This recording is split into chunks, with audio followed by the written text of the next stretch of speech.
Yo guys, may nakita ko dead na daga. Yeah guys, patingin naman ako sa kanila. Dead baho guys. Dead na daga. Apo! Ay, kadiri. Baho ni Ahoy. Baho ng dead na daga guys. Naman ako niyan, pre. Yung aso namin. Uy! Ayaw ng aso namin maligo. Tignan mo madumi. Jade na da papa. Nadapa siya. Tignan mo nagtutwerk. Nagtutwerk yung aso namin. By the way guys, nagbebenta kami ng ulam.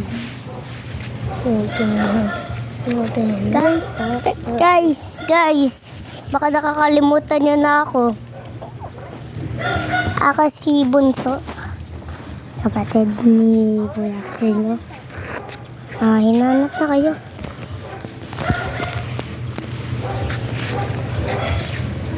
Guys, kita nyo yung big house. Ito guys, kita nyo yung gray na bahay. Bahay yun ng kaibigan namin, si Dwayne. Mayaman yun.